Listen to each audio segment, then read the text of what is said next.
Hello, Forecaster here again, and we are back for episode 56. Now, you may notice something a little bit different in this installment. So, I recorded this episode and the next one yesterday. And after I'd finished recording, I was going to start editing. I discovered that I had been recording with the microphone muted. So I have 2 episodes worth of footage with no voiceover at all. So I essentially talked to myself for about an hour. So what I'm doing is I'm recording a new voiceover in post-production for these 2 episodes, because I did a lot of stuff that I don't really want to lose in these episodes. So here I am showing off the elevator that I put in. The elevator from Railcraft, of course, powered by air pressure. One of the pillars is a tube covered by stonebrick covers, and the which supply the elevator with pressure. I'm using the elevator collars to control it because that's the easiest option by far. You can also use redstone, where the signal strength determine the percentage of extension. Here I am. I'm looking at and talking about the Enderman with the Ender backpack. I don't know much about it. It's from Better Storage, which adds that backpack as well, of course, and it doesn't attack you if you look at it. I think there's a way you can get that backpack, but I don't remember how.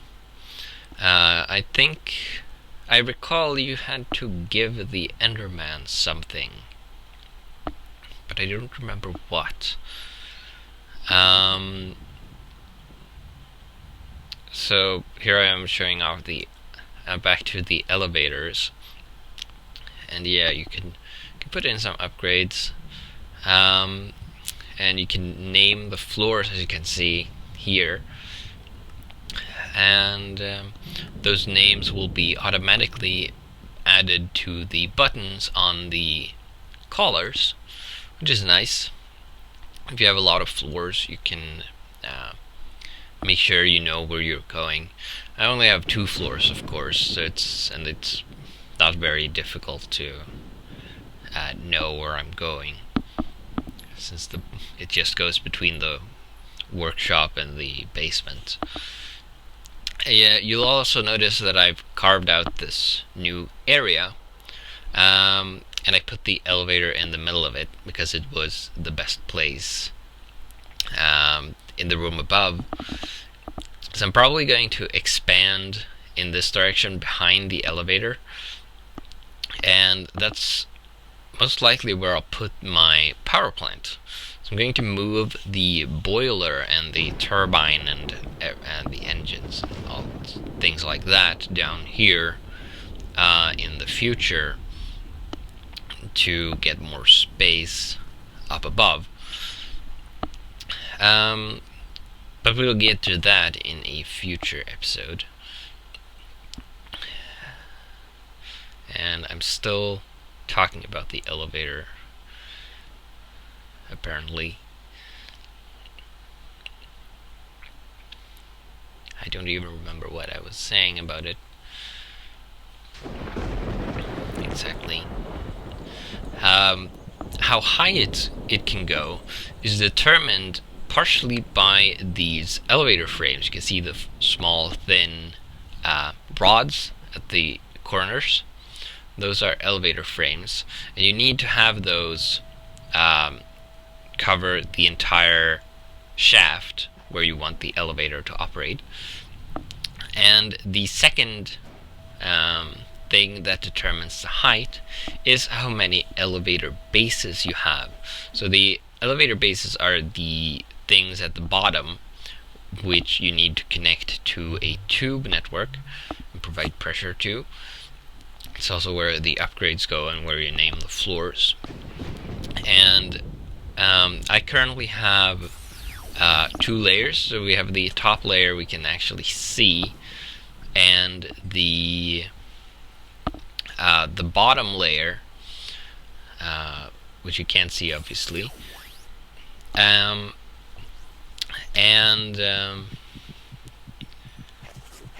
almost dying here.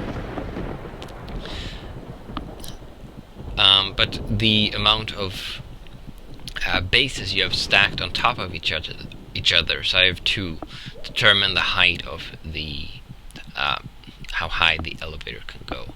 I forget the formula, but it's in the built-in wiki.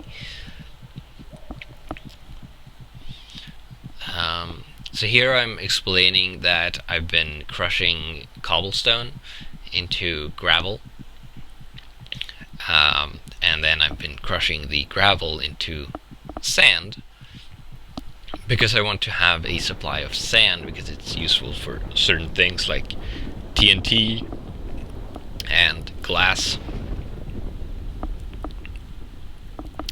And I've had to take the gravel from the crate and put it back into the rock crusher manually up until now. But what I'm doing here is essentially I've put in these omnidirectional hoppers. You can see up above there. And the omnidirectional hoppers, I've been using one under the sorter to pull things out of the... It's what's pulling things out of the rock crusher and putting them into the sorter. And obviously the most discerning feature is that you can put them in any direction, unlike the vanilla hopper. You can also put speed upgrades in to make them faster, and you can filter things with them. So as you can see here, it has some stuff in it, and that's partially because it doesn't have anywhere to eject items into. But also because it's set to filter mode, which I will show in a little bit here. I'm talking about upgrades now. There we go.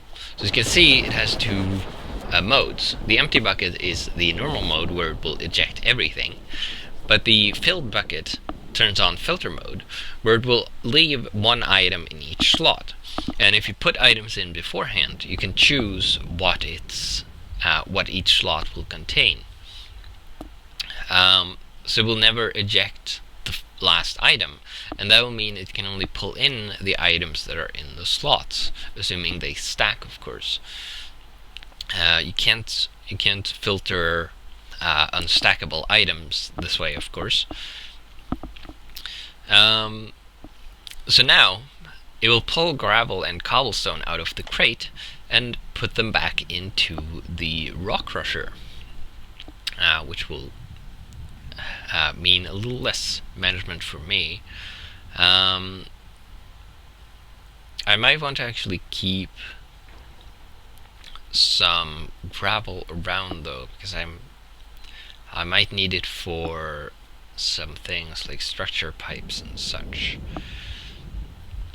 But I can just turn off the hopper and let some gravel build up and then take it out. I guess that will work.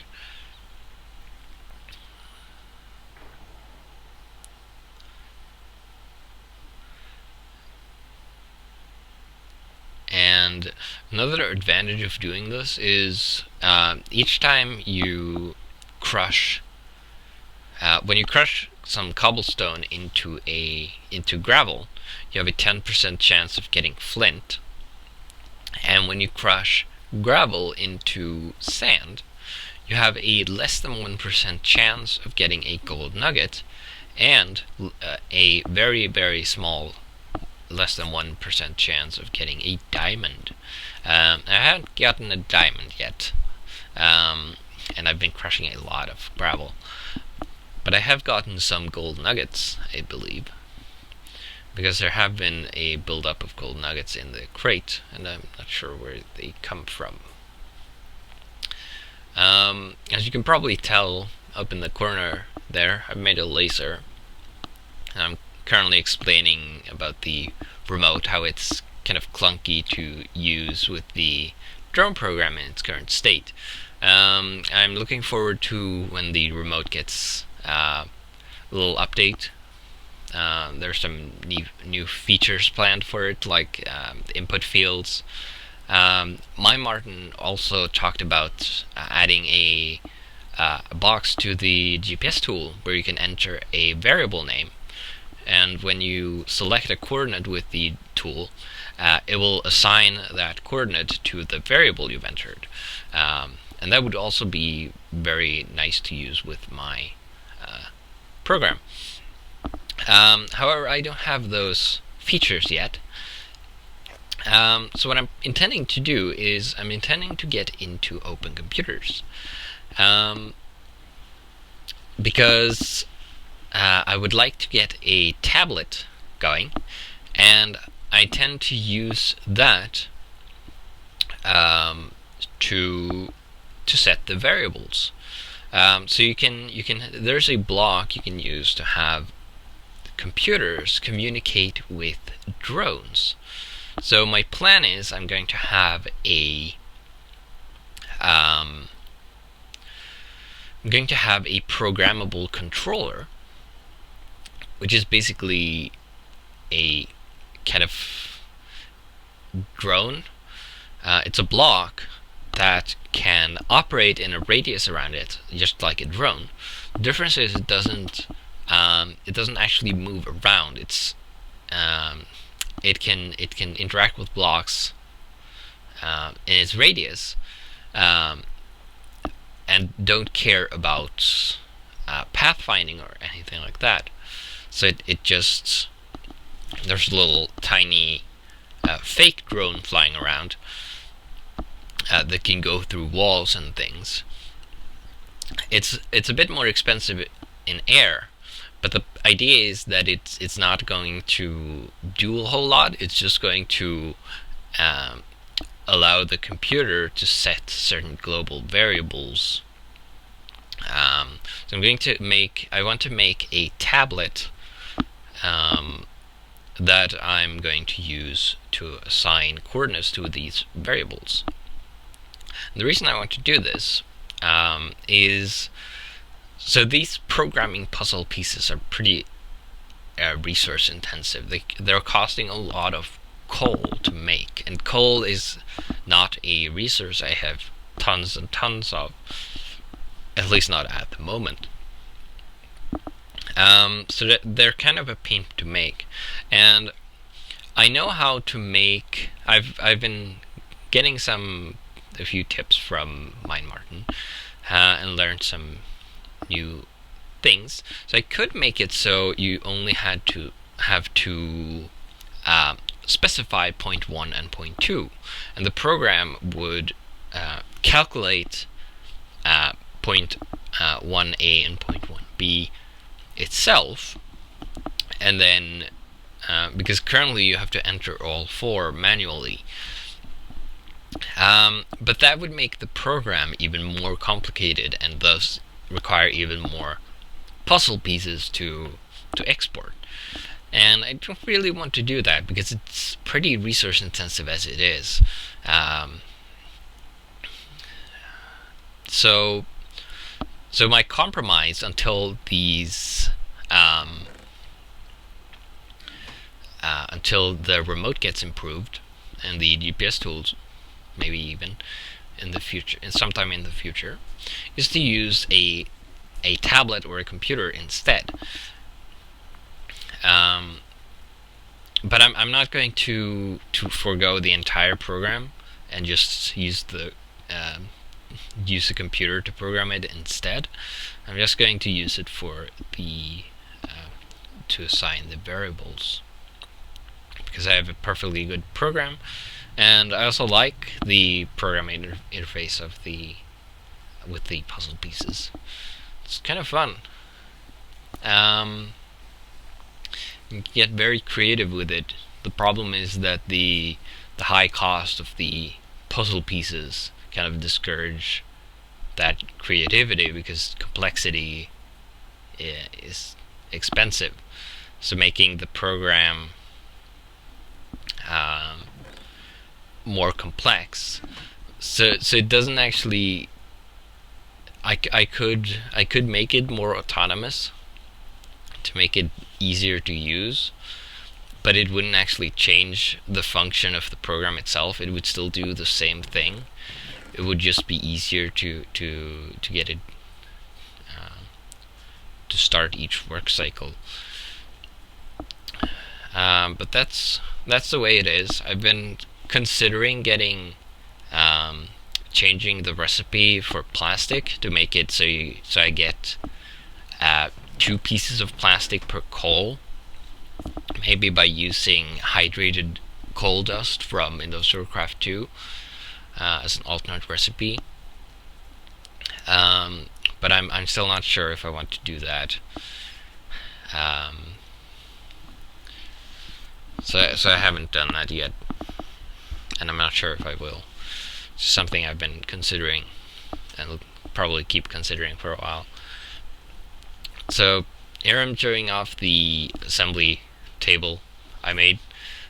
Costs a bunch of diamonds, so I only have 4 diamonds left, as I will show, or I might have already and missed it. It cost a diamond gear and a single diamond, and the laser cost 2 diamonds itself. So I'm going to save the remaining 4 diamonds for now. I was saving all of the diamonds because I wanted to make an MFE, and the reason for that is, as you might have seen when I've been poking about the work table, is there is a nano saber in it. As you see, no, I didn't go in there. And so I have the components for that laid out in the table. I haven't crafted it yet. And the reason I haven't crafted it yet is because I need an MFE to be able to charge it, because it's a tier 3 device, and it requires a tier 3 charger, which would be an MFE. So it's just lying there on the table, unassembled, essentially, until I get enough diamonds to make an MFE. Now, an MFE used to only cost 4 diamonds, because an energy crystal was just a diamond surrounded by 8 redstone dust. That's changed, however, and an energy crystal now costs 4 diamonds, I think. Yeah. So to make an energy crystal now, you need 4 piles of diamond dust and 5 piles of redstone, and that gets you 9 energium dust, which you can compress into an energy crystal.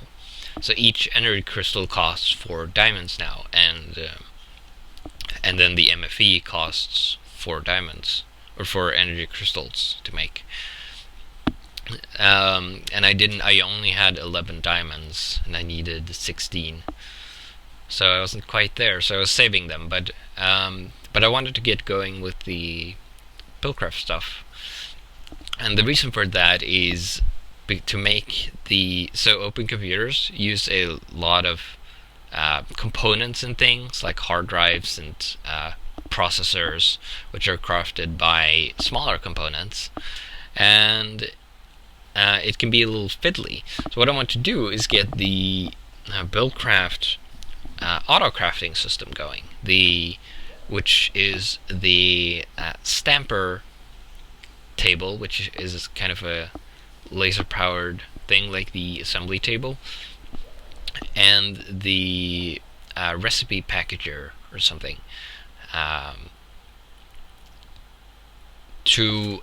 make a setup that will allow me to autocraft some of these smaller components. And that's my cunning plan. So I've set up this assembly table to get started because I need chipsets, and I've been making some gates with this, as you can probably tell. The problem is that it's pretty slow. It's not getting nearly enough power to run properly, so it's running at the slowest speed right now, which is indicated by the red laser.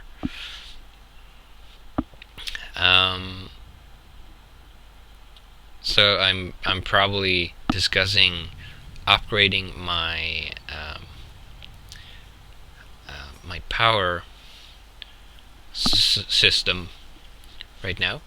So here I'm getting my blast furnace parts, which I disassembled because it was kind of lumbering and I wasn't using it anyway. So I'm going to make some I want to make some industrial steam engines, and for that I need some steel. So I'm assembling my blast furnace to make some steel, and that's about where it used to be. And I discussed putting it here, then I realized that there is a water pipe above, right there. So that might not be a good place to put it. I could lower it into the floor, but then I wouldn't see the window on it, so I couldn't tell if it's active or not, which is a good indication that it's done. Here I say I could put it flush with the coke oven, but then I see the pipe to the water reservoir for the irrigation system. So I'm just going to put it about where it was.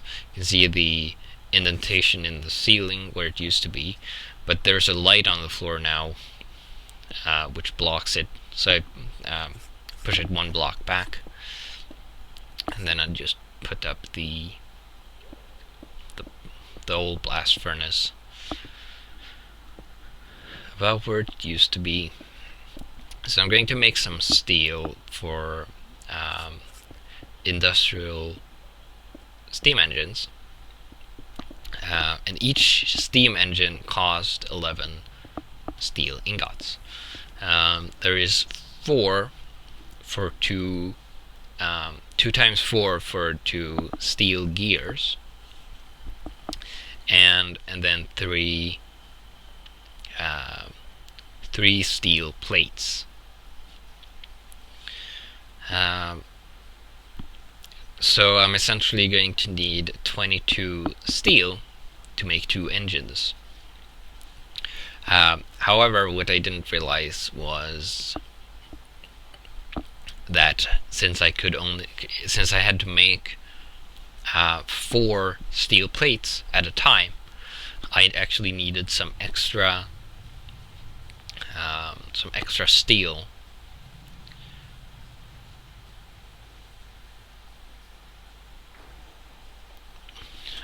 to be able to make the plates I needed. It's actually made 3 too few in the end. Needed to make some more.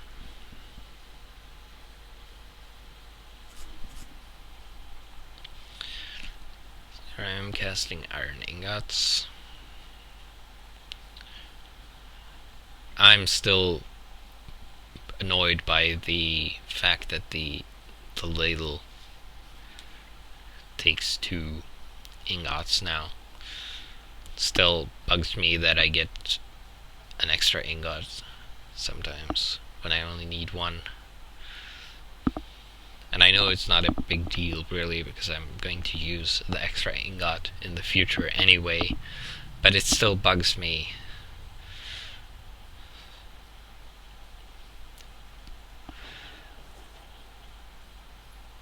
It's just a case of I like the way it was before itis, which is pretty awful, but still.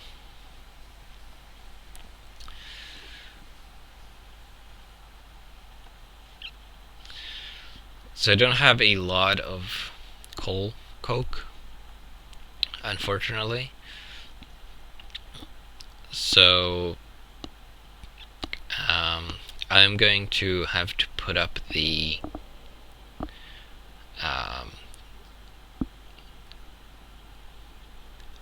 industrial craft blast furnace,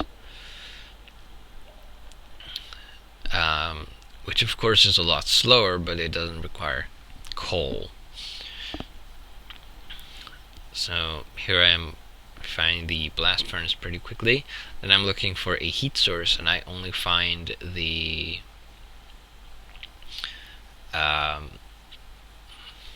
solid heater.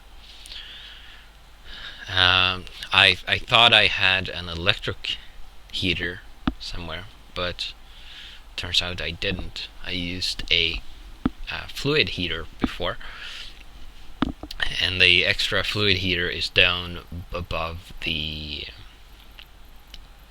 rock crusher right there. I used it as a backup power source when I had some power problems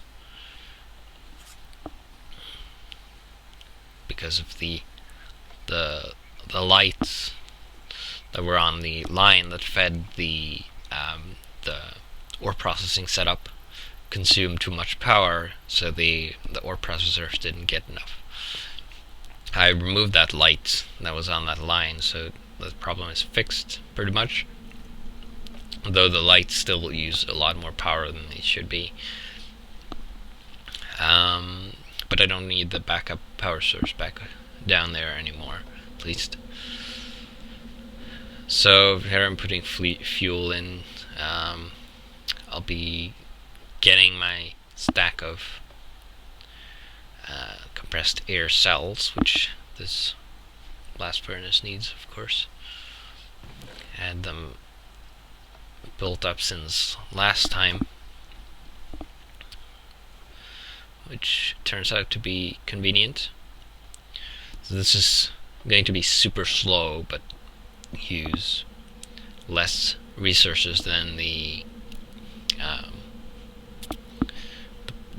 Railcraft blast furnace. So coal turns out to be a pretty valuable commodity. I haven't found it in.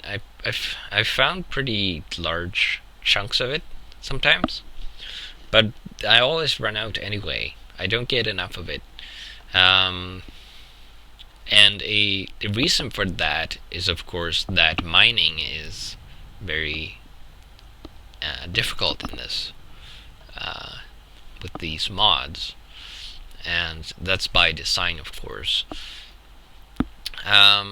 Because if you have every resource, then what's the point? I like getting low on resources and having to go out looking for them. That's part of the game. And if you're just having the resources fed to you automatically and have tons of everything, that just takes away part of it removes the mine from Minecraft, and I want to keep that for as long as possible. Now I do have some automatic mining possibilities, but they're not the be-all end-all. Like, for example, the quarry. I have the IC2 miner, but that's still only, well, for one, it only mines a very small area, and it depends on which scanner you have in it, of course. The speed is determined by if you have a normal mining drill or a diamond tipped mining drill in it. and you need to power it, of course. I have made 2 backpacks for my miner, which I use to power it, because it's a tier 1 machine, so you can't put an advanced backpack in it like the one I'm wearing on my pack. It just doesn't go in. So I need the tier 1. Putting batteries in would be too inconvenient. It would be too fiddly. So I combine them into backpacks, which hold quite a lot of power. 60,000 per. That's not really a lot, but 60,000.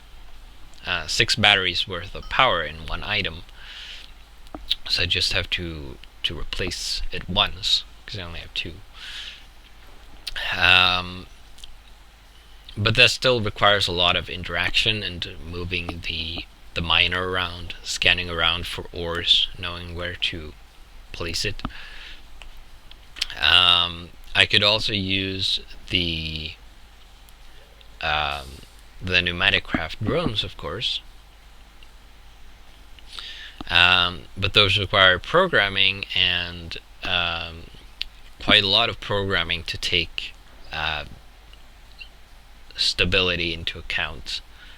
And I could make them clear out an entire chunk of underground and then just pick up the ores, for example. But they're not very fast. They would require going back to the base occasionally to recharge and things like that. So there's always drawbacks with the mining options I have, and that's very much intentional. Alright. Currently, I'm talking about gate triggers and later gate actions. I'm not going to go over that again. I can't really follow the old me anyway. Suffice to say that when you put a gate next to a block, it will show the actions that are available for that block, depending on what it is. Like, for example, if it has a fluid tank, an inventory, if it's an RF power production block, if it's an engine, and some other blocks have special triggers as well. And if it's on a power pipe or an item pipe and such, if there are colored wires on the pipes, and the only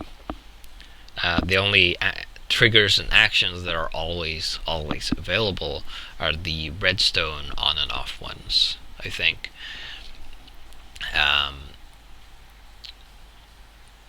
But essentially what I'm interested in is the power requested trigger, which is available when you put a gate on a power pipe, of course, and that will be able to tell if something on that power line needs power. And if you use that trigger and with and have it output redstone when something is requesting power, you can use that to control the engines dynamically. So you only power the engines that are required, because the trigger is smart enough to know if so it will only turn on one engine first when a little power is required, and if more power is required, it will turn on more and more engines until and try to fill the need. And if a single engine is able to fulfill that need, then only that engine will run. Now that's not super important right now, because my engines will run on steam, which I'm producing all the time regardless. but it can be more important when you have engines that run on other fuels, like combustion engines, that you don't want to run all the time.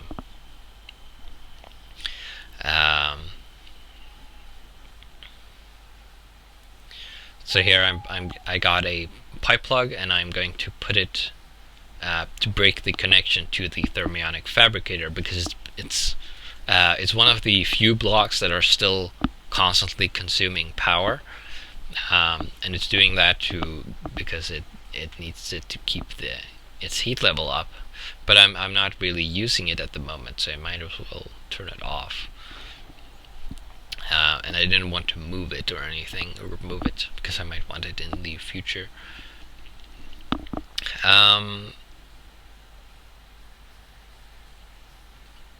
But yeah. So I have gone over time by now, unfortunately.